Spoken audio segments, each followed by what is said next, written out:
And there's intimacy on the radio, and there's naturalness on the radio that can never be replicated on TV. The marvelous resurgence of radio as a political force in this country. News-related radio programming is evolving. There's a huge hole in our dialogue that can be filled by the synthesis of traditional radio and the freedom that comes from a live podcast. You're about to experience Cowboy State Politics live. Here we go.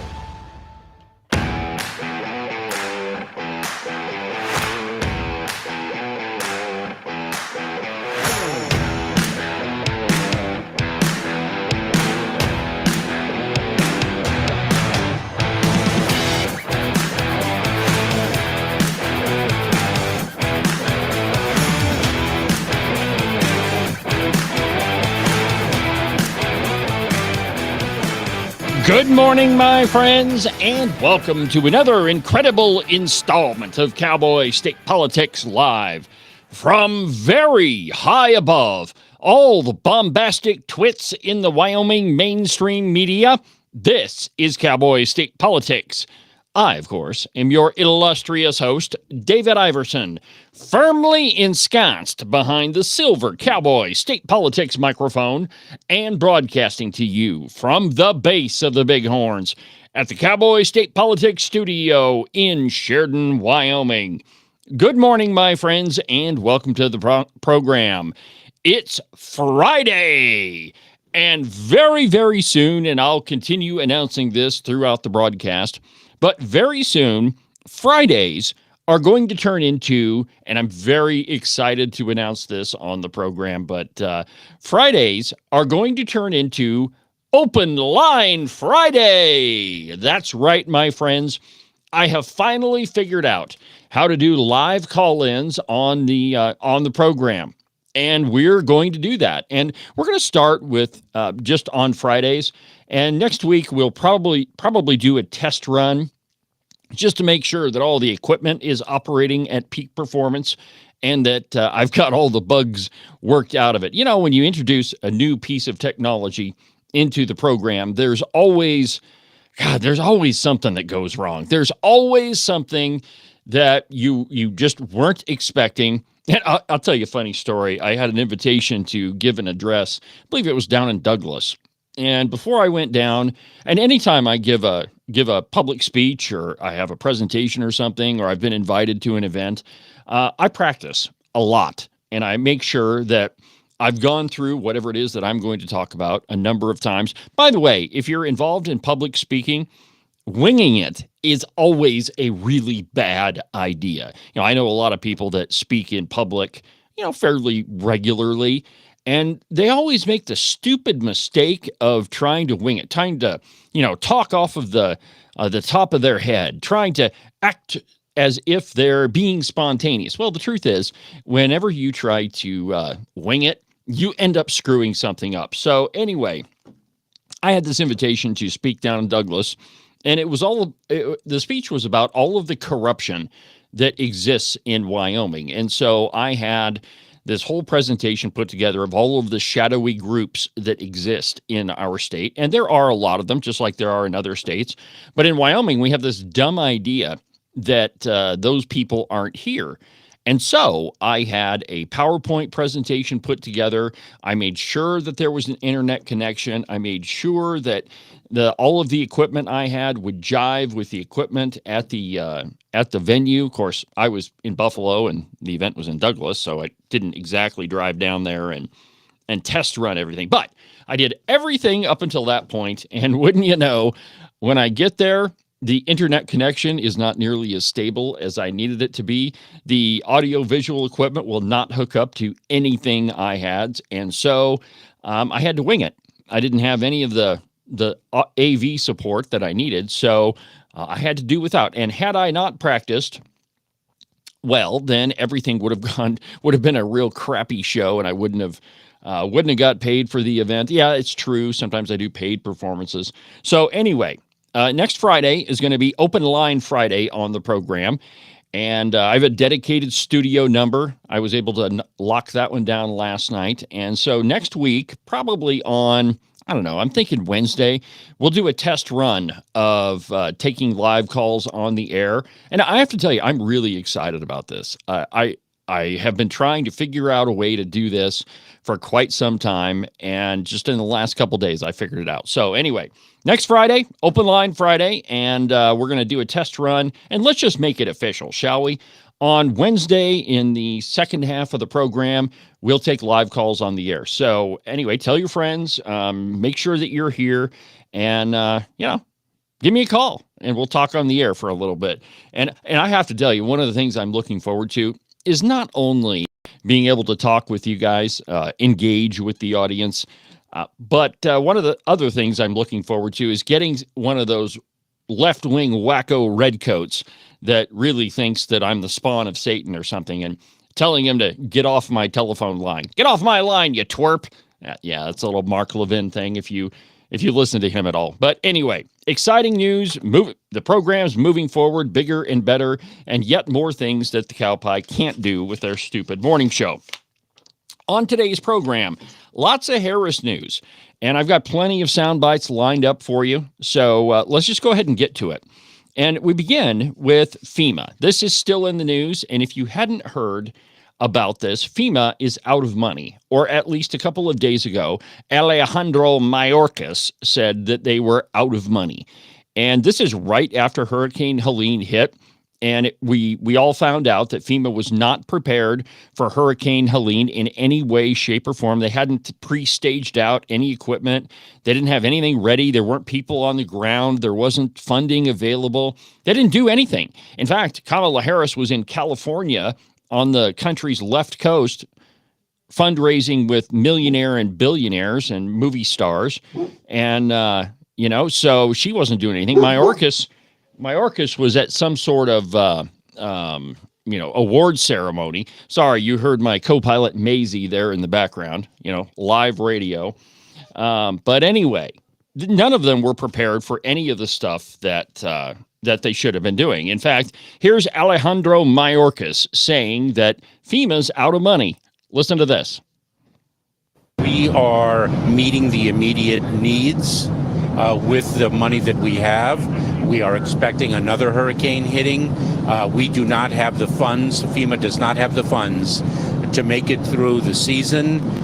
Okay, so there's Alejandro Mayorkas, the Department of Homeland Security Secretary, saying they're out of cash. And that's where this whole thing got started. And then, of course, the Biden-Harris administration, the Harris administration, had to go into cover-up mode. They had to start mopping up all of this problem because it was going to become very clear that they hadn't done anything, and they've been pretty much sitting on their hands. So here is Karine Jean-Pierre. Let's see if I got the soundbite ready. Actually, I don't. So anyway, the next thing was Karine Jean-Pierre got to her press briefing, and she said, oh, no.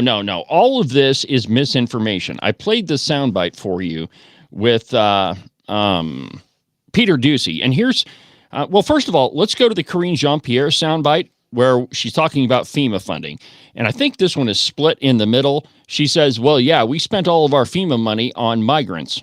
And then the other part of it is, oh, no, we didn't do that. So take a listen to this. It's just categorically false. No, Biden did not take FEMA relief money to use on migrants. So FEMA regional administrators have been meeting with city officials on site to coordinate available federal support from FEMA and other federal agencies. Funding is also available through FEMA's emergency food and shelter program to eligible local governments and non-for-profit organizations upon request to support humanitarian relief for migrants. Okay, so there you have it. Karine Jean-Pierre says, no, this is categorically not true. We didn't take FEMA money and give it to migrants. And then the next soundbite is, of course, when they were being so caring about migrants and they're using FEMA money to get them the assistance that they so desperately need. Well, now it's hurricane time and they're out of money. So, citing the Biden and to the, let's see here, from the New York Post, citing the Biden Harris administration's own FEMA facts isn't misinformation, Karine Jean-Pierre. In a perfect storm of Democratic nonsense, White House Chief Flak Officer Karine Jean-Pierre blew off factual information around the FEMA spending and foreign aid that her own employers released as misinformation before stomping off into a huff. What more proof does America need that labels of misinformation and disinformation have nothing to do with whether any statement is true or false, but only whether it's helpful or harmful to the political project of the left? Fox News' Peter Doocy posed Jean-Pierre, Joe Biden's newest senior advisor, a simple question. Why does the Biden administration have close to $157 million ready to go for Lebanon to give them aid, but has to go hat in hand to Congress for extra funds for FEMA to deal with the Hurricane Helene damage? Now, I played this soundbite for you earlier on in the week, and here it is. At least we'll listen to part of it.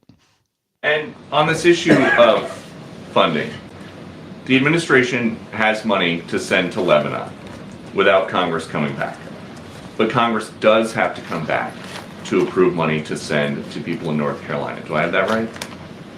Here's what I'm going to be very clear about. The president and the vice president has had a robust whole of government response to this. Hundreds of millions of dollars. I said it at the top, more than $200 million that we have directly put towards survivors here for disaster help. And that's because of this president's commitment to make sure that we are there for communities that are impacted. We take this very seriously again.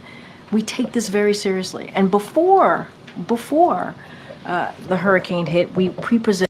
Okay, all right. So you got it. It's misinformation to even suggest that they used any of the FEMA funding to go to migrants. Well, here we are in hurricane season, and the poop is hitting the oscillating unit. But of course, the administration can't be troubled to tell American taxpayers the truth. Instead, it's all misinformation. It's all disinformation. So, in fact, Biden yesterday was asked about this very thing. Listen to what he said. Mr. President, on FEMA funding, how much time does Congress have to act before FEMA or the SBA run out of money? That's in discussion now, but I don't want to mislead you. I think in terms of the SBA, it's pretty right at the edge right now. And I think the Congress should be coming back and moving on emergency needs immediately. And they're going to have to come back after the election as well. Okay, so hold on right there. Hold it. So then Biden says, you know what, SBA is right at the edge. And, maybe they don't have enough money. And so Biden is admitting that he's admitting that they spent all of the FEMA money on migrants. Let's listen to the rest of it. Because it's going to be a long haul for total rebuilding. It's going to take several $1 billion. It's not going to be a matter of just a little bit. But we're providing now to make sure people have the emergency relief they need. The dollars just to be able to get a prescription filled, to get a baby formula done. All the things, that $750 that they're talking about, Mr. Trump and all those other people know it's a lie to suggest that's all they're going to get. Okay, so earlier on in the week, probably about Wednesday, Trump came out and he said, and actually it was Harris that says, well, people affected by the hurricane will get $750. Wow, man, you can give every migrant that crosses the border a cell phone, you can give them housing assistance, and you can hand them a debit card with $1,250 on it. But if you're an American citizen and your house has just been destroyed by a hurricane, then all you're going to get is $750. Holy crap. Now, he ends the soundbite by saying, well, Trump is lying about this. It's a lie to suggest that people are only going to get $750.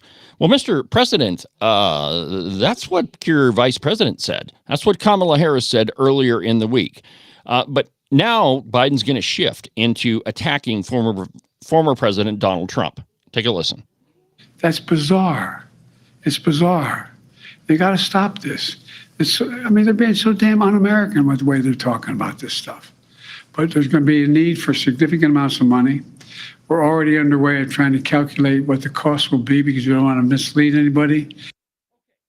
So he says that it's so darn un-American what they're saying right now. Well, let me tell you how all of this has actually worked out. Right when the hurricane hit, former President Donald Trump was on the ground.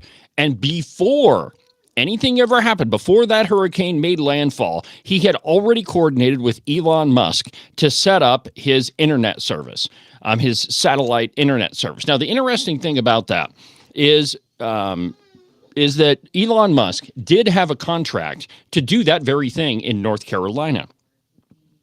And it was canceled by the federal government, saying that, and I think the excuse they used at the time was that Elon Musk did not possess the ability to make it to fulfill the project. Well, really what happened is that the federal government gave that contract to Dish Network. The owner of Dish Network was a big-time funder to Joe Biden and Kamala Harris. And so it was a get rid of the guy that's totally competent to pull this off. And instead, we're going to give it to your politically connected pal that's given us tons of cash. And in the end, Dish Network could not fulfill the contract. And so just recently, the federal government gave them a waiver and extended the contract time to what they said they needed to complete the project. So now the only person that's providing communication in North Carolina is Elon Musk. The administration didn't have anything to do with that. Nothing at all. And the truth of the matter is that they all had an opportunity to do it, and they didn't do a darn thing. Well, this story continues, and it gets far worse for the Democrats. We'll go there after the break.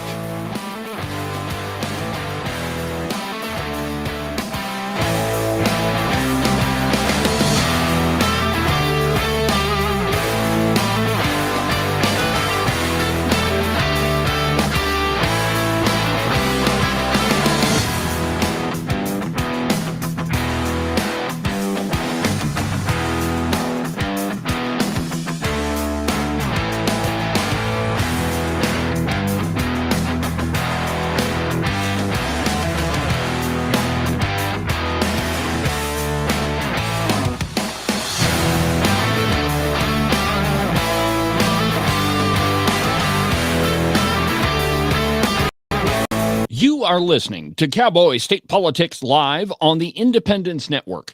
You're not going to find a selection of better news, entertainment, and commentary than right here on the Independence Network, with great voices like Joey Carenti from Just Blame Joey, Ken Pendergraft from The Ramble-Roon, Tom Kelly from Wide Right Turn, and the lovely Christine from The Hair Affair. And of course, my program, Cowboy State Politics, Wyoming's most listened to political program. Also, don't forget to check out the articles section at the website, independencenetwork.us. It's loaded with op-eds, commentary, and news from all around the Cowboy State. You can listen to the Cowboy State Politics podcast anywhere that you get your podcasts. iHeartRadio, iTunes, TuneIn, really any of them will work. But the easiest place is just to go to the website, cowboystatepolitics.com. There you can find all of the shows, as well as any of the articles that I might bring up during the course of a program. That way, if your name is Joe Biden and you can't remember if you had your pudding today, well, I probably can't help you with that, but I can definitely tell you why you should have never ran for president. And now, back to our program.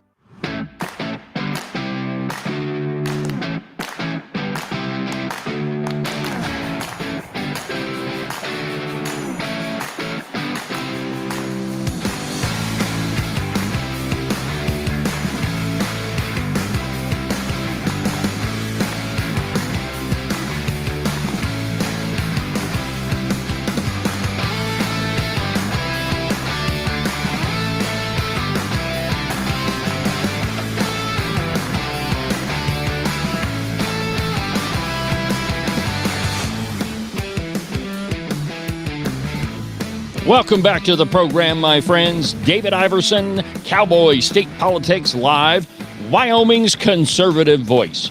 documented to be almost always right 99% of the time. If you're just joining the program, at the top of the broadcast, I told you that next week we're going to start something that I don't think I've heard of another internet radio broadcast being able to do this.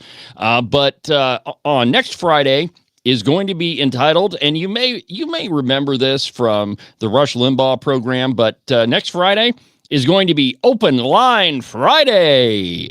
And that's right, I finally figured out how to do this on a live internet radio broadcast. So next Friday, we're going to be taking live calls on the program. I've already bought the studio number, and I've got the equipment necessary to pull this off. We're also going to do a kind of a trial run on Wednesday, see if we can work out all the kinks in this thing. So tell your friends, get ready, make sure you don't miss the program next week, Wednesday and Friday. We're going to do Open Line Friday, take some calls. I'm looking forward to it. The program is continuing to expand, and now we're into it's actually going to be a live radio talk show. So pretty cool, and I'm really excited. And honestly, when I started Cowboy State Politics, what I wanted was a radio show. And I knew that I wasn't going to get any radio station to hire me just because I'm a conservative, and most media outlets in Wyoming are decidedly liberal. So I thought I'll start a podcast that kind of sounds like a radio show. And that's what we're doing. And now, starting next Friday, we're going to be able to take live calls. So super, super fun. Before the break, we were talking about Biden's response to all of this FEMA funding nightmare that they're currently engaged in. And just to catch you up, in case you forgot, here's Mayorkas one more time saying they're out of money. We are meeting the immediate needs with the money that we have. We are expecting another hurricane hitting. We do not have the funds. FEMA does not have the funds to make it through the season. Okay, so there you have it. That was early last week, before Helene hit. And it actually may have been over the weekend, too. But anyway, there's Mayorkas. And now the administration, the Harris administration, is in cleanup mode. And so yesterday, Joe Biden was taking questions. Yeah, he actually did a press conference. Not that he really had any choice. And when he was asked by reporters, hey, what is your response to what President Trump has said, that you guys weren't prepared and all of that? Here is how he replied. Mr. President, have you spoken with former President Trump at all? Are you kidding me? Mr. President Trump, former President Trump, get a life, man. Help these people. Will you hold him accountable? You said you were going to hold those accountable. Public will hold them accountable. You better than the press hold them accountable. Okay, all right. So he just says, hey, President Trump, get a life. Well, the truth is, if President Trump was in charge, they wouldn't have the disaster that they do in North Carolina. Well, they would have the disaster, but the response would not be such a train wreck like it has been. Well, anyway, so there's the FEMA funding story, and it's going to continue to get worse. You know, anytime you have an election going on and you have a political scandal like this, it just tends to snowball. And little things that you might think kind of are inconsequential, well, sometimes they turn into be a big deal. So Boris Johnson is out with a new book. Boris Johnson is the former prime minister of the United Kingdom, and his book is called Unleashed. Well, Jake Tapper had him on his show to talk about it. And it didn't really go as Jake Tapper wanted it to. In fact, the whole thing kind of exploded in his face. But Boris Johnson blew up the Trump-Russia narrative, silencing Jake Tapper, if you can believe that. From The Blaze, and I quote, CNN talking head Jake Tapper gave former British Prime Minister Boris Johnson an opportunity this week to help the American media establishment advance its latest Trump-Russia smear. Johnson, whose time as Prime Minister and Foreign Secretary overlapped Trump's first 4 years in the White House, not only proved unwilling to co-sign the narrative, but highlighted President Donald Trump's historic efforts to keep Russia in check. Johnson went on CNN to promote his new memoir, Unleashed. While nominally interested in discussing the former Prime Minister's book, Tapper appeared far more intent on exploring some of the more sensational allegations in Bob Woodward's forthcoming book, particularly the disputed claim from yet another unnamed source, that Trump has spoken to Putin as many as 7 times since leaving the White House. Quote, "None of these made-up stories by Bob Woodward are true." End quote, is what Boris Johnson told him.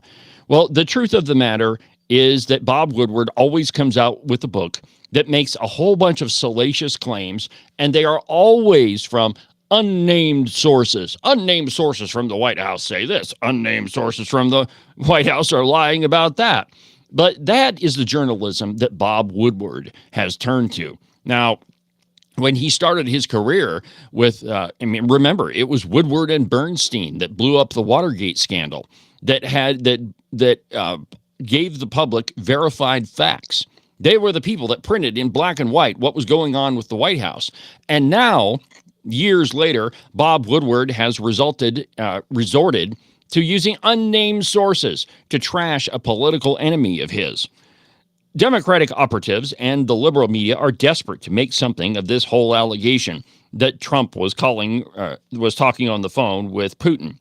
Former Obama UN Ambassador Susan Rice, for instance, gladly leaped to the conclusion Tuesday that Trump had violated the Logan Act, thereby committing a crime.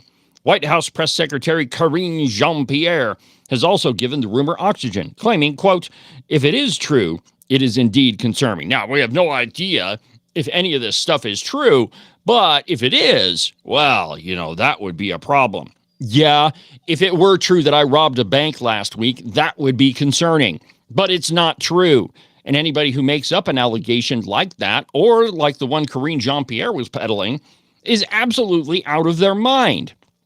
It just shows you how desperate the Harris administration is to defeat Donald Trump at all costs, because they see this upcoming administration as critical to their plans to radically transform the United States. And they need one more presidential term to do it. And Harris, she would be the perfect tool, because just like Joe Biden, she would hire all of the Obama ex-officials. She would hire all the people that are in Joe Biden's administration, and they would continue doing perpetrating the destruction of this country like they have been for the last 4 years. They just want to continue doing it. And so it doesn't really matter if what they're saying is true. They're just going to go ahead and say it anyway. And so much so that they've got President Barack Obama on the campaign trail. Oh, man, you got to love it when that rock star shows up. Well, anyway, he was talking to a group of black men, and he decided to scold them. Scold the black brothers, as he put it. From ZeroHedge.com, and I quote, "Former President Barack Obama hit the campaign trail for Kamala Harris on Thursday and hit some flat notes as he condescendingly scolded black men for their lackluster support of the vice president, even going so far as to accuse them of sexism." So here is what Obama said. Communities is that we have not yet seen the same kinds of energy and turnout in all quarters of our neighborhoods and communities as we saw when I was running. Now, I also want to say that seems to be more pronounced with the brothers. So if you don't mind, just for a second, I'm going to speak to y'all directly and say that when you have a choice that is this clear, when on the one hand you have somebody who grew up like you, knows you, went to college with you, understands the struggles and pain and joy that comes from those experiences. He's had to work harder and do more and overcome and achieves The Okay, second all highest right. Well, office. you get it. So they send Obama out on the campaign trail to just tell everybody, hey, if you're black, you better be voting for Kamala Harris. Because, after all, Barack knows. He knows what it's going to take. And we owe them the best that we can provide them as a country. And Barack knows that we are going to have to make sacrifices. We are going to have to change our conversation. We're going to have to change our traditions, our history. We're going to have to move into a different place as a nation to provide the kind of future that we all want desperately. Barack knows we're going to have to change everything. Well, my friends, this is how desperate the Democrats are. That's how scared Donald Trump has them, because the truth is, when it comes down to November 5th, Donald Trump is going to be reelected the president of the United States, and there's nothing that they can do about it, Obama or otherwise. Back after this.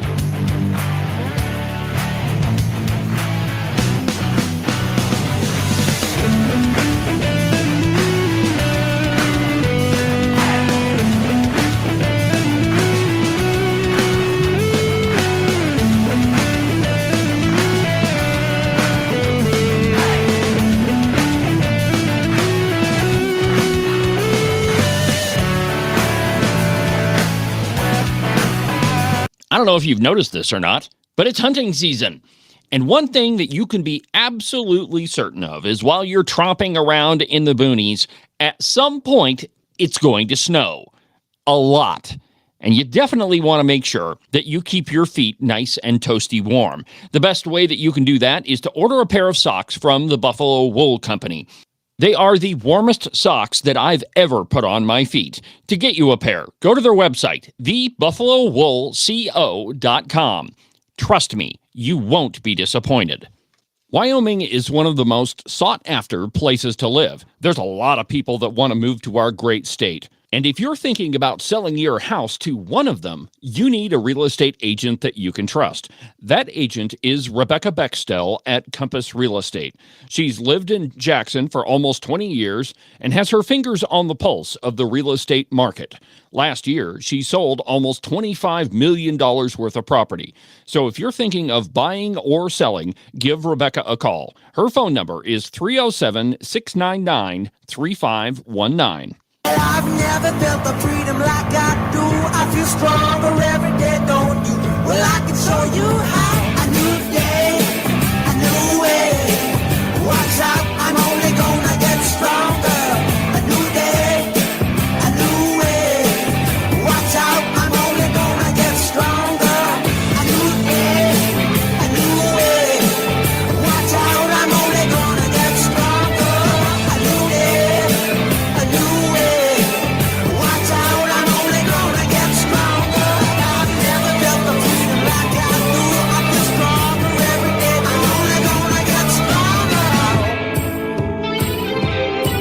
Welcome back to the program, my friends.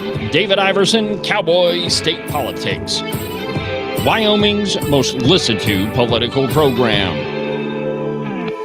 So before the break, we were talking about how the Democrats are scared to death and they've got Barack Obama out on the campaign trail. You know, want to know why they're so darn scared of everything that Trump could possibly do? It's pretty simple. Because the only argument that Trump has to make to African Americans in this country is the one he made last election. Tonight, I'm asking for the vote of every single African American citizen in this country who wants to see a better future. Look how much African American communities have suffered under Democratic control. To those I say the following: what do you have to lose by trying something new like Trump? What do you have to lose? Exactly right. What in the heck do you have to lose? They voted, like African Americans in this country have voted for Democrats for a really long time, and they've never really gotten anything out of it. except vapid promises that the Democrats make every 2 and 4 years to try to pander to them and get their votes. But the truth is, the only argument that Trump has to make to them is, what do you have to lose, man? I mean, you clearly don't have enough money to pay the bills right now because of the policies of the Harris administration. And let me explain again why I keep calling it the Harris administration, because Joe Biden is not calling the shots. Now, I don't know who is in charge. I don't know who's got the actual say on the old nuclear football, but it's certainly not Joe Biden. So the best case we've got is Kamala Harris. So that's why I call it the Harris administration. But the African-American constituency, there's no reason why they shouldn't vote for President Trump. There isn't at all. By every measure, the economy was better under Donald Trump. We didn't have wars sprouting up all over. The Middle East was not about to explode. I mean, it's kind of already exploded. But all of that was not happening. And now it is because of the failed Harris administration. And, like I said, the only thing that Trump has to say to a lot of people, the only argument that he ought to have to make is, what do you have to lose? Why are you stupidly going to vote for Kamala Harris? I mean, that's in my mind, and I think I told you about this maybe yesterday on the program, but Christine and I were watching TV the other night, and I was like, honey, can you imagine a world where Kamala Harris actually gets elected? I mean, it would be a repeat of the movie Idiocracy, that everybody just votes their emotions, and they don't vote their pocketbook, and they don't use that thing that's usually between their ears. I mean, it's just amazing. So if you have any questions about this, just ask yourself, what the heck do you have to lose? Well, Kamala Harris, again, in another flip-flop, is saying that you're right not to believe in abortion. You're absolutely right. In fact, when she was on Univision, she said, and I quote, "Many rightfully do not believe in abortion, but I'll make it basically unrestricted." And I quote, this is from Breitbart.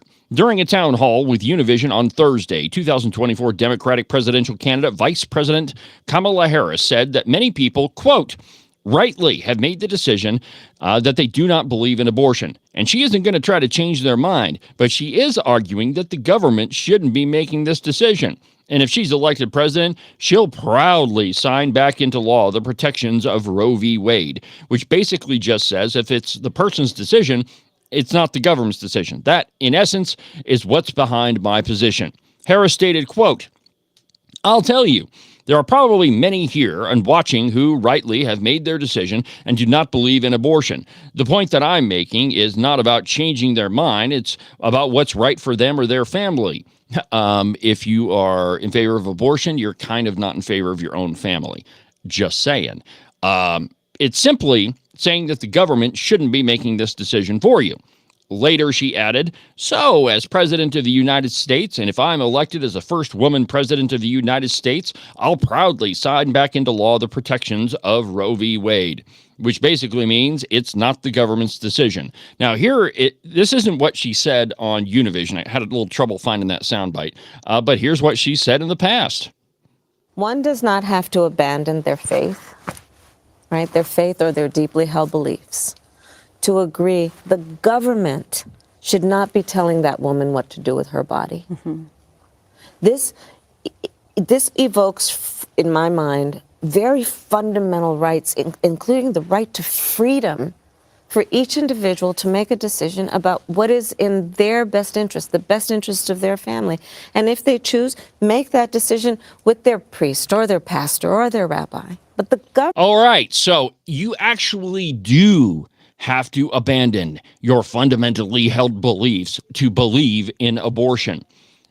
Every single denomination that I have ever heard of believes in the absolute miracle of human life. You cannot be an honest Christian and believe in abortion. It just doesn't work that way. You can't read the scripture and say, I believe in that, but I also think it's okay to murder a baby. And when you're pregnant, that is somebody else's body. It's not yours anymore. Now, you do have the right to make your own healthcare decisions for yourself. but you don't have the right to kill another innocent human being. And you know, I get a lot of feedback every time I even touch the topic of abortion. You know, there's a lot of the whack jobs, most of them in Wyoming, that say, "Well, you're a man, you don't have the right to talk about abortion." Yeah, I do, and let me tell you why. There is this commonly held, and I don't even want to say it's a belief, but it's this untruth that men don't have any say in what happens in a pregnancy. Well, it's not your body. Well, absolutely. It's not yours either. We're talking about another innocent human life. And let me tell you how we know that. There are 3 conditions that have to be met for life to exist, and that's easy. Cell division, that you convert energy into food, and that you have response to stimuli. You can look at any biology textbook and it will tell you if those 3 things are met, then that is life. And at no point has anyone ever changed their species. So, for example, no one started out a human being and then turned into a trout and then turned back into a human being. That, of course, is ridiculous. And so once you have those 3 conditions met, and it is going to end up a human being, well, then that is a human life. It's as simple as that, my friends. And if you want to see a liberal's head explode, just bust out those 2 arguments on them. I mean, it's amazing. There was an interview I did with Rod Miller, I think it was probably 2 years ago, and he wanted to talk about abortion. And I was intentionally kind of avoiding the discussion because the whole point of the interview was, hey, you know, a liberal and a conservative can get together and talk. And I threw out those 2 arguments right in front of him, and he got so frustrated that at one point he just kind of said, well, it's just a clump of cells. And I just said, yep, that's what you believe. I believe it's a human life. And that was the end of the argument. So anyway, Kamala Harris is promising that if she gets reelected, it's going to be the return of Governor Ralph Northam, and it'll be unrestricted abortion anywhere, on demand, anytime you want, in any trimester. Her running mate, Tim Walz, did sign a law in Minnesota that basically says you can kill a baby anytime you want. There's nothing in that law that prevents late-term abortions or anything like that, which, by the way, is just absolutely horrible, unconscionable that we live in a country where we allow that sort of thing to happen. But anyway, I mean, Kamala Harris has said she's going to restore Roe v. Wade, which, by the way, she has to have Congress's vote to do that. And we live in the real world, so I don't really see that there's any way that would ever pass right now. In fact, in that article with Bill Whitaker that Kamala Harris did, I think it was last week, he even said, but we live in the real world. How are you going to get that through Congress? And of course, Kamala Harris doesn't really care about the real world, nor does she really care about telling you the truth. It's all about ideology to her. So anyway, it's the same liberal stuff from Kamala Harris. And, it's interesting now because, here we are 20 some odd days before the election, and Democrats are now the ones that are saying, well, we're only going to agree with the election if it's fair. Now, wait a minute. Isn't that what's called being an election denier?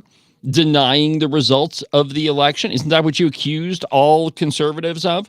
Well, top Democrats, including election denier Jamie Raskin, won't commit to certifying a Trump election victory.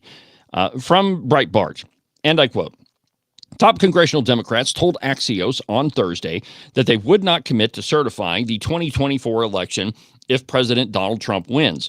The failure to commit to certifying the election would prove many members to be hypocrites, including House Oversight Committee ranking member and former J6 committee member Jamie Raskin, who also told Axios that he's unsure if he'll certify a Trump win. Raskin denied Trump won the 2016 election when he objected to Trump's electors in 2017. If Trump won a free and fair, honest election, then we would obviously accept it, Raskin said, assuming that the election was free, fair, and honest. I definitely don't assume that, he added. Democrats don't engage in election fraud and election fabrication. Yeah, right, they don't. A video surfaced in September of a panel discussion in February of 2024 in which Raskin speculated that Congress would invalidate a Trump election victory, even though it could be at the risk of civil war. I'm going to go find that soundbite because that one we're going to have to play on the program. I'll save that one for the Monday show. In fact, let me just make a note of that real quick. Let's see here. Civil war. Boom. Underlined. Find soundbite. All right. So anyway, it is Jamie Raskin on the J6 committee and Liz Cheney and everybody else that said if you questioned the results of the election, then you were nothing but an election denier. But let's be honest about this whole thing. It is Democrats who have objected to the results of pretty much every election in which a Republican won. Now, I've got a great soundbite, and I'm not going to play the whole thing for you, but it's called 10 Minutes of Election Denial. And part of it was posted by the RNC. So here's a piece of their version. I know what I did with my versions. I just pieced together all the election denial I could find, including parts of this. But take a listen to this, and then we'll say that Democrats are a bunch of hypocrites. You can run the best campaign. You can even become the nominee. And you can have the election stolen from you. How can you win with Russian interference, though? That's what real I'm thing. scared about in 2020. But rightly. Because I think he's an illegitimate president that didn't really win. So how do you fight against that in 2020? You are absolutely right. He's an illegitimate president in my mind. Would you be my vice presidential candidate? Folks, look, I absolutely agree. Trump didn't actually win the election in 2016. He lost the election.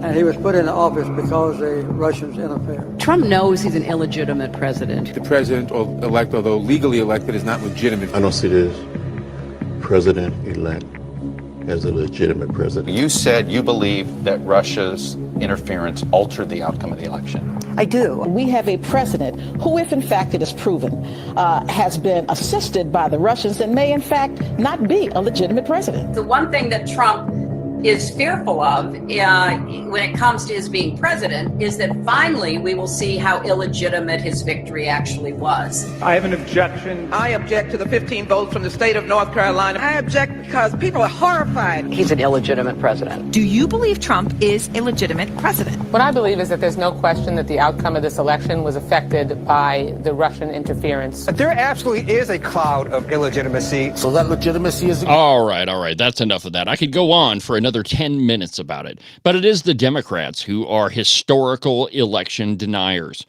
And it's amazing that now, 20 some odd days before the election, now they've completely changed their tune that, only they can object to the results of an election. So it's absolutely amazing, my friends. And, you count on Democrats to be hypocrites anytime you like. I mean, that's what they do. They wouldn't be Democrats if they weren't a little hypocritical. Well, coming back after the break, we're going to talk about how Harris's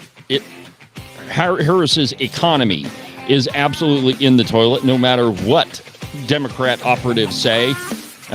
In fact, CNN says she's riding a dream economy, and so is Politico. We'll cover that when we come back from the break.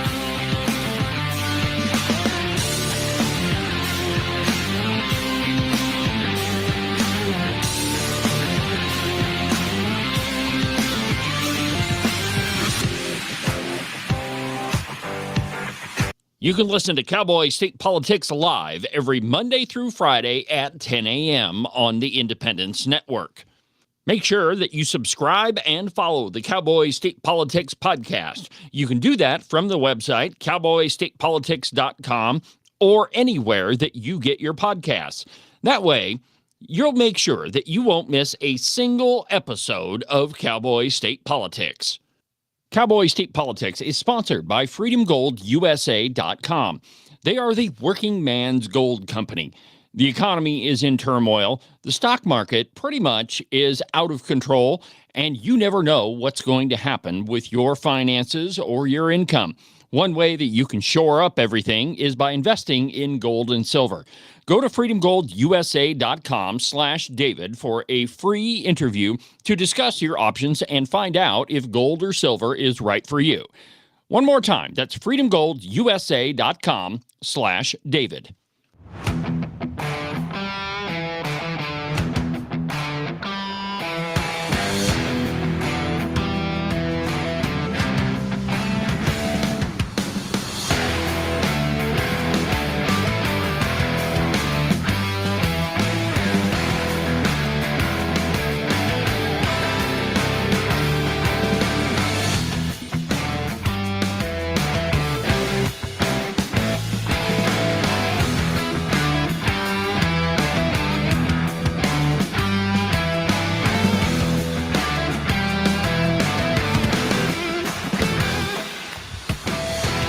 Welcome back to the program, Cowboy State Politics, on the Independence Network, on Facebook, on Twitter, X. I got to stop calling it Twitter, but it's X. Anywhere that you can find the show, it's Cowboy State Politics Live. And just another quick shameless plug. Starting next week, we're going to have live calls from listeners. Next Friday, we're going to call it Open Line Friday, an homage to the great Maharishi. So Fridays are going to be Open Line Friday from here on out. And next Wednesday on the program, we're going to give it kind of a trial run, probably in the last 30 minutes of the show, just to see if everything is working. All the new equipment is ready to go so that we don't have any hiccups. So you definitely don't want to miss the program next week. Live call-ins from the audience. I don't know that there's another podcast or live internet show that you can do that on. So anyway, going to be a lot of fun. I'm looking forward to it. And I hope that it's a lot of fun for you.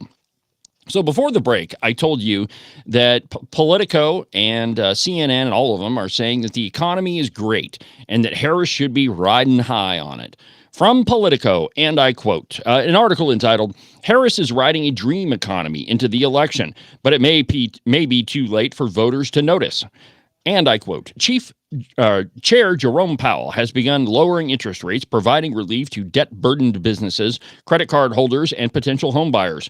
Annual inflation has fallen to 2.4%, its slowest pace since early of 2021, signaling that the price spikes that have clouded President Joe Biden's 4-year term are over.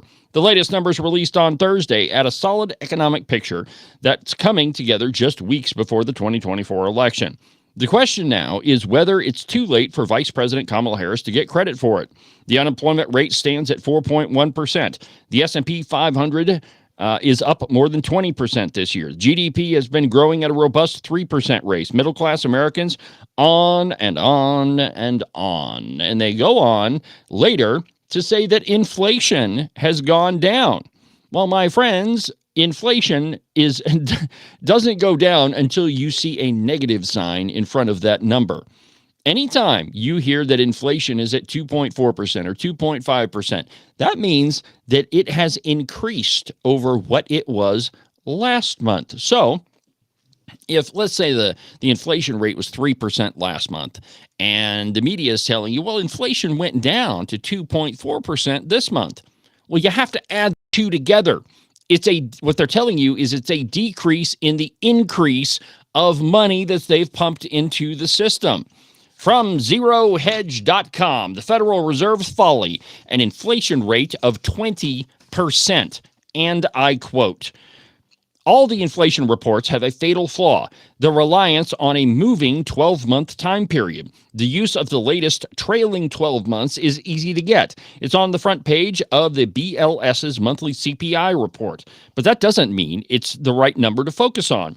The latest 12 months ignores the total inflation period's preceding months, the cumulative inflation period results that are fully with us today. So in other words, inflation is cumulative. Unless you have a negative number on the numbers reported by the Federal Reserve, inflation is still going up. And strictly defined, inflation is too many dollars chasing too few of goods. That's what inflation is. And so when the Federal Reserve reports that, hey, it's down, it's only 2.4%, you got to add that to what it was before. So why the start then? Because this is just prior to the Federal Reserve and the U.S. government's flooding the financial system with trillions of new dollars to counter the COVID recession. Such a significant money supply increase is always a key driver of inflation. Intensifying the effect of those easy money actions was the Fed's return to near zero interest short-term interest rates. Now, let me just quickly explain why that's a problem. So when you print money in an effort to jolt the economy back to normal, you're just making more money out of thin air, right? There's nothing backing it up. And so the idea is that you put more money into the system, you get more money in people's pockets, and then they spend more. Well, if you continue to do that, prices are going to continue to go up, because the only way that you could really generate new revenue is by creating something new, by new businesses, by new expansion, hiring more people spending more money. That's the only way that wealth actually is ever created. The government can't do it for you. Well, what the Federal Reserve generally does is increases interest rates. And what interest rates are is the method by which they take money out of the system. So here's the whole idea, right? You print money on the front end, you throw that out into the system, people get it, and in theory, they spend more money. Well, you can't have prices go up, so you have to use interest rates on the back end to take that money out of the system. But when you reduce interest rates to near zero, that means you're not taking any more money out of the system. And when the Federal Reserve says that inflation is 2.4%, that means not only is there no actual money coming out of the system, you're dumping more in.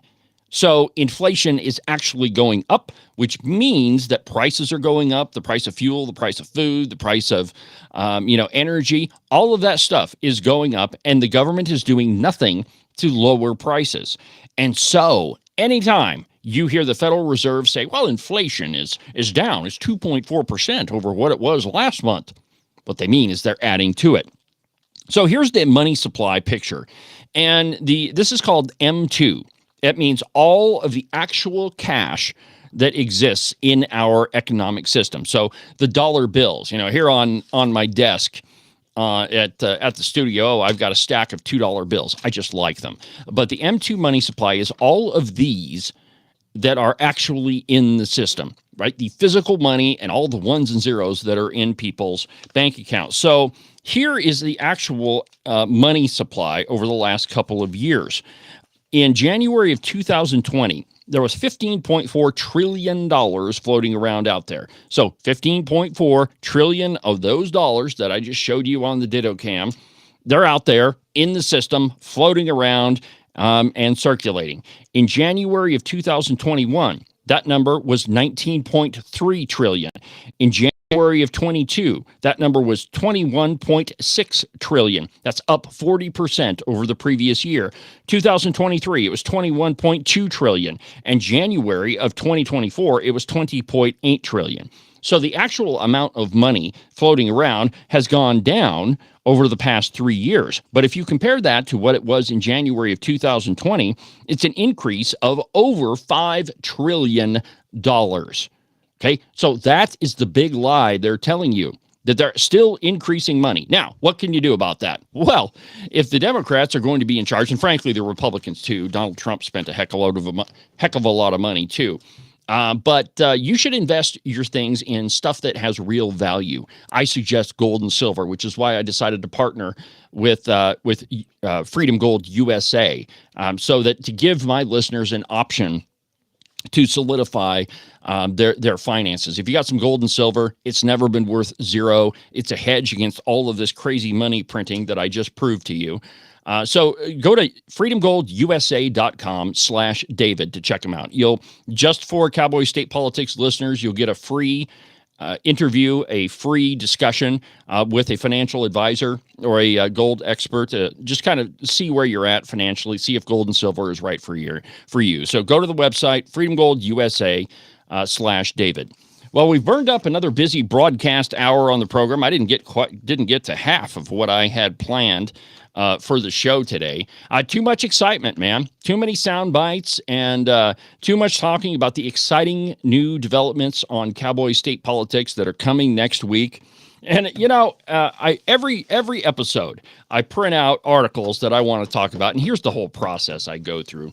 The night before, I start looking for things to talk about, and I just hit print, and it just goes over to the big printer there in the studio. You can't see it, but I've got a big big, huge printer, and they just kind of stack up. And every morning, I just collect them and kind of leaf through them and see which ones I want to talk about. But it ends up being a large stack. So there's never a shortage of stuff to talk about on Cowboy State Politics, Wyoming's #1 most listened to podcast and radio show. And next week, call in talk radio. How cool is that? Well, we've burned up another busy broadcast hour on the program. Thank you for listening. Have a good weekend. But for now, from the base of the Bighorns at the Cowboy State Politics Studio, I'm David Iverson, and this is Cowboy State Politics.